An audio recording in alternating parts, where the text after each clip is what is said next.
إعادة التدوير.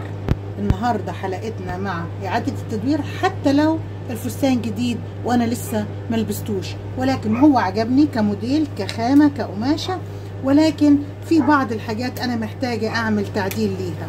مثلا زي الموديل بتاعنا هنا، أنا كده شايفة الظهر كله معمول تل، ولكن باقي الفستان في منتهى الشياكة ومحتاج مني ان انا ادخل عليه حبة تعديلات بسيطة عشان يتناسب معايا. اهلا بيكم في قناتي دودي موريس، والنهاردة مع اعادة تدوير.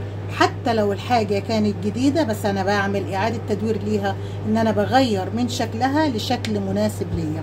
النهاردة اول حاجة هنعملها، انا محتاجة اغطي التل بتاع الظهر ده كله بطبقة تاني.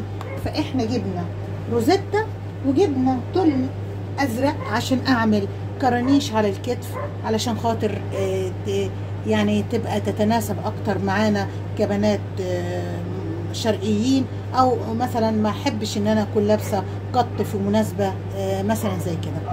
تمام، انا عندي هنا القط ده واسع، الدوران بتاعه برضو واسع، فانا هبتدي اعمل الفكره اللي احنا كنا عملناها في حلقه من الحلقات، ان انا اضيق ده واخلي الكورنيش داير ما يدور، بيعمل بف وفوليوم حلو كده للكم، يدي شكل ظريف. كمان ممكن من نفس التل بتاع الكورنيش بتاع الكتف ممكن اطلع، انا عندي هنا البطانه تل، ممكن اخد جزء من التل ده واعمله كورنيش صغير كده يظهر من طرف الفستان، ويبقى انا دمجت الفستان كله مع بعض بلون ظريف. هنبتدي مع بعض نشتغل. اول حاجه هعمل بطانه للجزء ده بتاع الظهر. عندي هعمل ايه؟ هبتدي اقص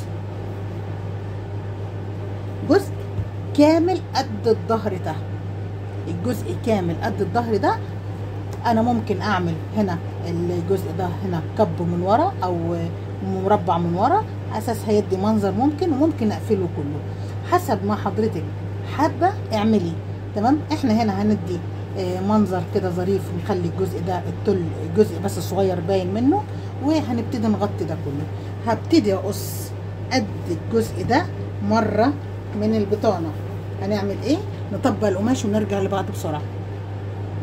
كده طبقت القماش على 2، الناحيه المطبقه هي اللي من هنا، والظهر الناحيه المطبقه برضو بالناحيه المطبقه.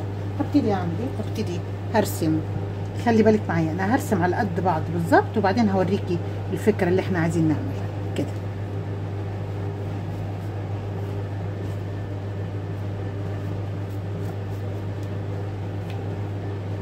تمام، انا هاجي هنا انا عايزه اضيق الباط ده شويه. تمام، انا عايزه اضيق الباط ده هنا شويه. هخلي حرده الباط بدل ما هي كده، هخلي حرده الباط هنا كده.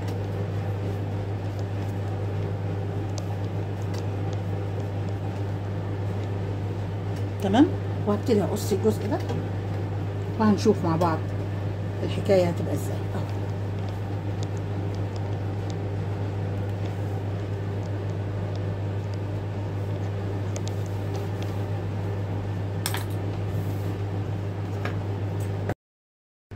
كده عملنا اوفر، كده عملنا اوفر. هبتدي اعمل ايه؟ هبتدي اخد الجزء ده تانية كده،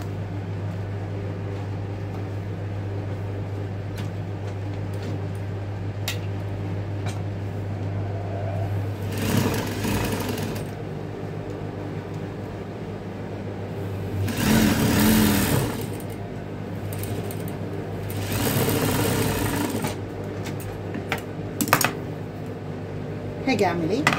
بمنتهى البساطه، انا عندي الجزء اللي فيه مكشوف او اللي انا عايزه اغطيه شويه كده اهو،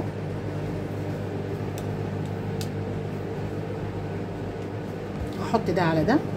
هقول لك على طريقه تاني هنستعمل فيها ادوات المطبخ مع الخياطه. هتقولي لي ازاي يا مدام وداد؟ هقول لك ازاي، وهنعمل الحاجه دي بمنتهى البساطه.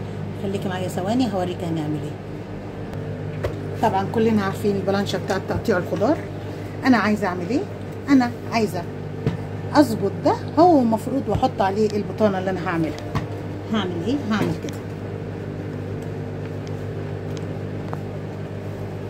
هدخل او لو عندك اي جزء خشب بيكون متساوي، لو ما عندكيش حطي صينيه، اي حاجه هتساعدك في الشغل اعمليها. اهو ما احنا عملنا كده، ممكن اخليها بالعرض هتساعدني اكتر.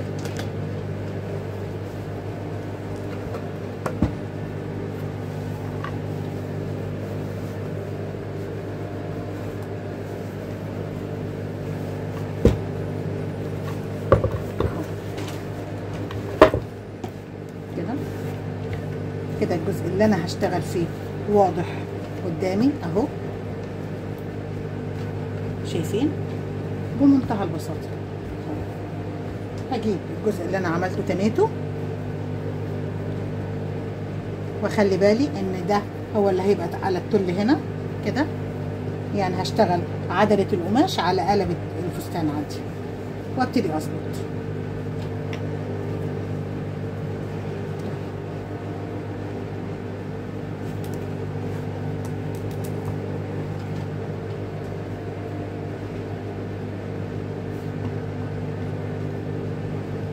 تمام كده، ابتدي اجيب الدبابيس بتاعتي وامسك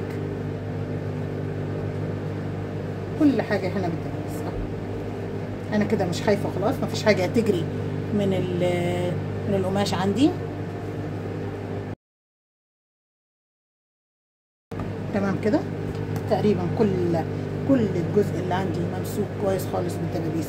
هبتدي اطلع البلانشه بتاعتي من الفستان كده.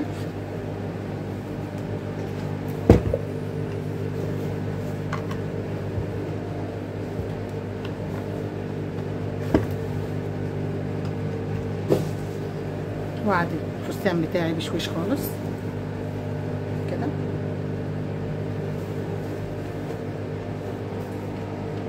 ادي شكل الجزء اللي عندي اتعمل. طيب انا عايزه اعمل ايه؟ اخلي بالي ما يكونش فيه ولا دبوس داخل معايا في الخياطه. لو في حاجه عندي في الخياطه ارحلها شويه كده عشان تبعد من مستوى الابره اهو. ده برضو قريب اخلي بالي منه.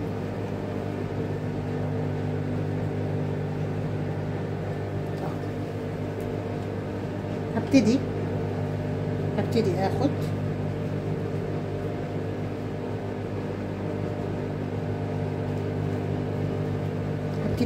ده على المكنه. لو انت حابه نشتغل ده بالابره، تاخديه بالابره سراجه وبعدين تاخديه على المكنه، اوكي. لو انت متمكنه وحاسه ان انت مش هتغلطي برضو نفس الفكره، تمام. انا هبتدي معاكم على طول اهو كده. انا عايزه اشتغل على الاجزاء دي اهو.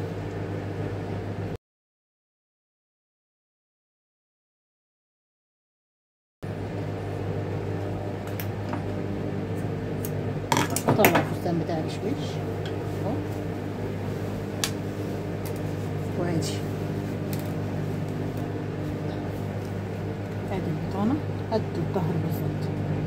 هعمل ايه؟ هبتدي اشيل كل الدبابيس بتاعتي.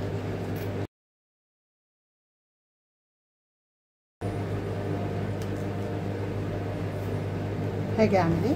هشيل كل الزيادات دي كده.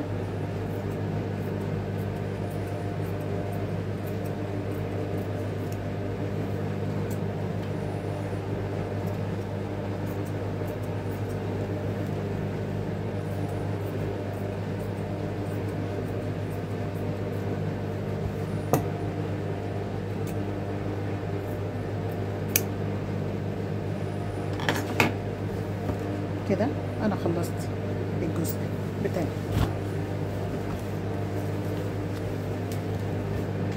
شفت عملنا ايه؟ قفلنا وخلينا جزء تل على الكتف فوق. طبعا مش هيظهر حاجه، ولكن هو عشان يدينا شكل ظريف. طب ايه عندي تاني؟ انا عندي هنا القماش على 4 كده كده، وبناخد نحط الزاويه دي بس، مش اي حاجه صعبه اهي. بناخد الدوران بتاع البط كده. بصوا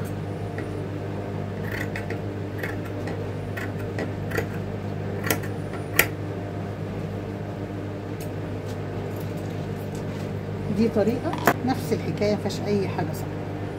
أهي بنعملها ازاي هوريكي برضه ازاي.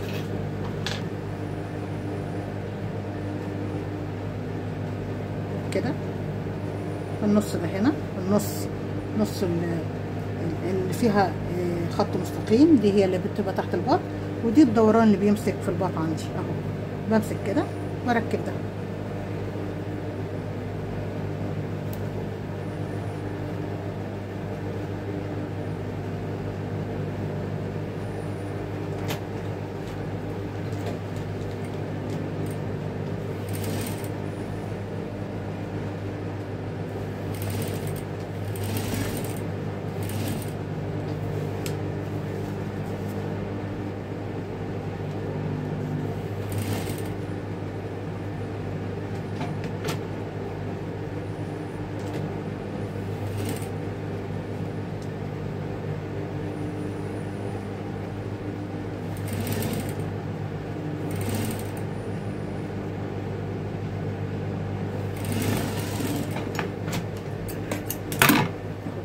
كده قفلنا البط.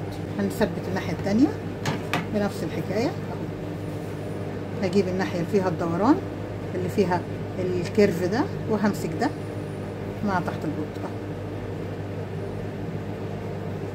وابتدي اركب ده. وادي البط التاني ضيقناه بنفس الطريقة. هشيل الفستان، الكم عندي هشتغل الكم وهو مفرود، وبعد كده ابتدي اجمعه على الفستان عندي اهو.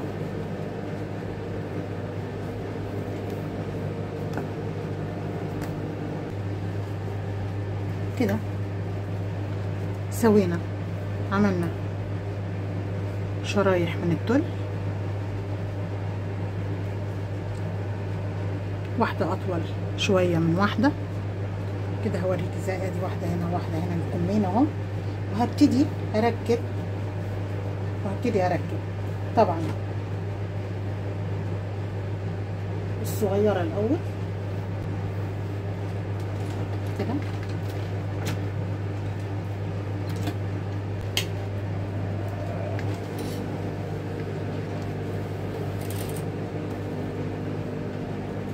كده وهبتدي اعمل كسرات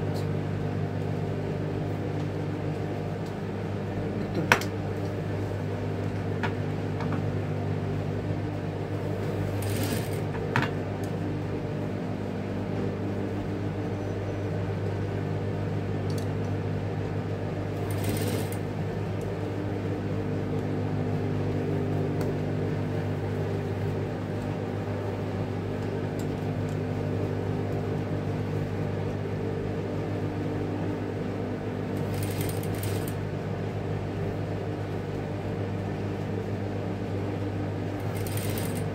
انا ماشيه في نص الشريط اللي انا عاملاه للكم كده.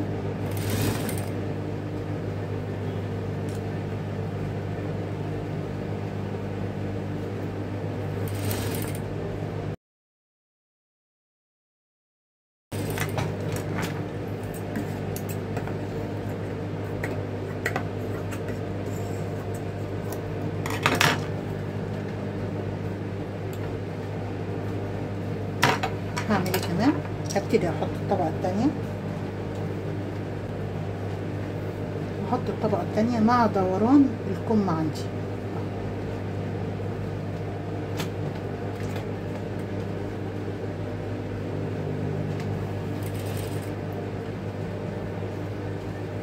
وبنفس الطريقة همشي.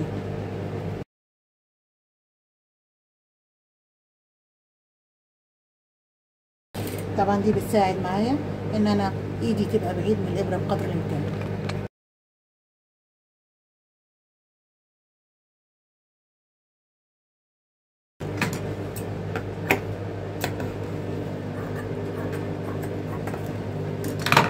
ده شكل الكم عندي، ده الشكل بتاع الكم عندي. كده فاضل جزء صغنن عندي. هبتدي اعمل ايه؟ هقسمه نصين كده. انا بستغل التل اللي بلعب بيه براحتي. التل ده حاجه من ضمن الحاجات اللي هي بتدي شياكه في اللبس، وفي نفس الوقت حريه وانت وشغاله بتخترعي وبتبتكري حاجات كتيره ممكن في التل تساعدك. يعني انا جزء فاضل اهو حوالي نص متر من التل. هبتدي اعمل ايه؟ نهايه الكم عندي هنا هعمل منه عليه طبقه تاني من الكشكشه دي، هتديني فوليوم ظريف وهتنفش معايا الكم كمان زياده اهو.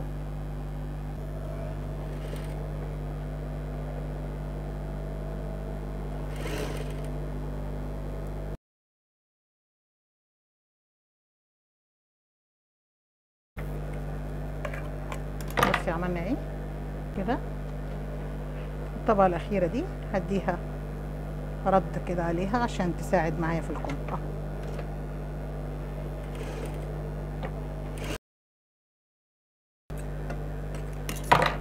ادي شكل الكم عندي، ادي شكل الكم عندي. نعمل التاني يلا بنفس الطريقه.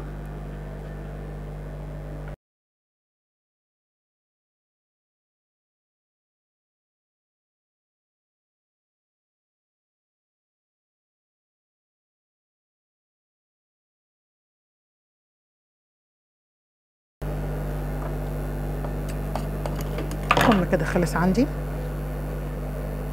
كده. هبتدي اركبه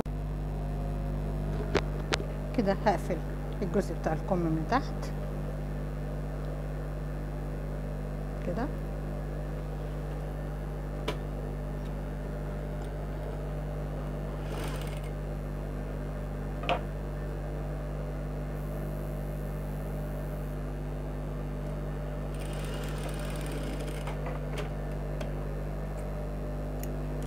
وانا كنت مركبه الداير مفتوح عشان خاطر اظبط بس الكم مع الكرنيش دي. هبتدي اقفل فستاني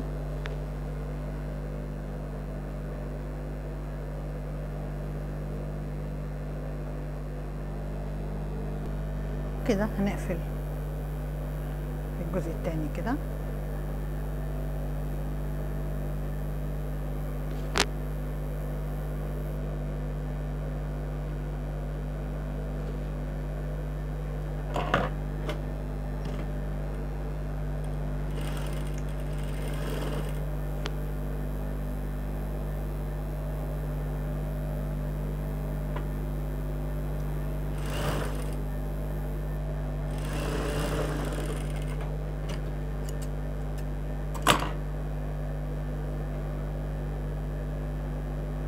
كده وهركب زي الكم العادي بالظبط اللي احنا بنتعامل معاه وبنركبه اهو كده.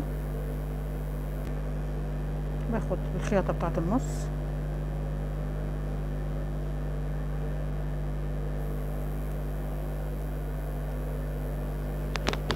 كده.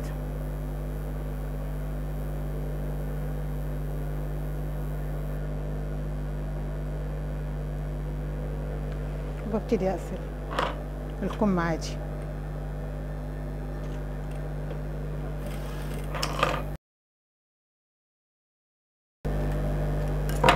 ادي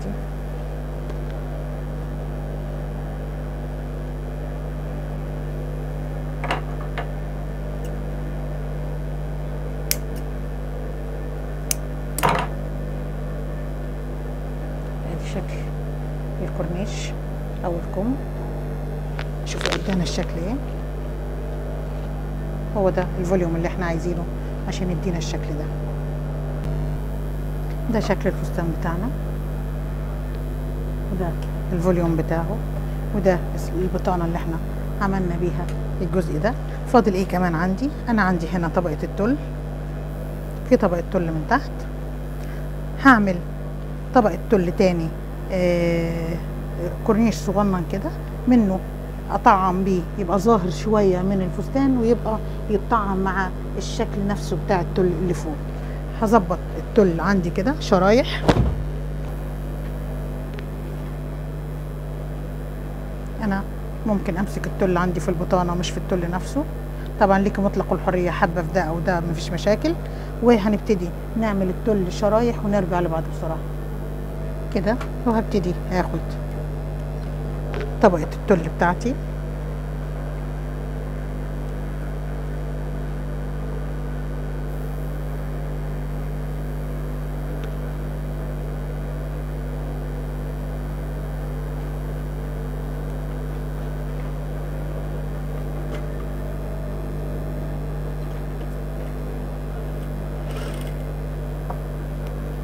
وابتدي اخد داير ما يدور زي ما عملت في الكم. هعمل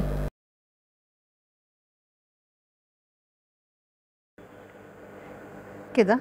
خلصنا التل بتاعنا، ادي طبقتين التل اللي احنا عملناهم كورنيش اهو كده. هيبقى تحت الديل بتاع الفستان مدي شكل ظريف، وفي نفس الوقت طعمنا بيه الكم اللي احنا عملناه. ده الصدر بتاع الفستان، وده هنا الديل اللي احنا عملنا طبقتين التل فيه علشان يطعم معايا الكم اللي احنا عملناه. دي فكرتنا النهارده على الماشي، وحاجه سريعه عملنا بيها اعاده تدوير لشيء جديد. مش اعاده التدوير مش مهم يكون شيء قديم واحنا بنتعامل فيه، ولكن ممكن يكون شيء جديد وانا بعدل منه عشان خاطر يناسب المناسبه بتاعتي او يناسب الظروف اللي انا هلبس فيها الفستان. دي فكرتنا النهارده. اتمنى لايك وشير من فضلك على الفيديو، واللي ما اشتركش في القناه يشترك ويفعل زر الجرس على الكل. شكرا لحضراتكم، واكتبوا لي في كومنت رايكم ايه في الموديل، وكمان من فضلكم لو في اي استفسار عن اي حاجه تخص اعاده التدوير اكتبي لي وانا هرد على حضرتك فورا. شكرا لحضراتكم ونورتوني.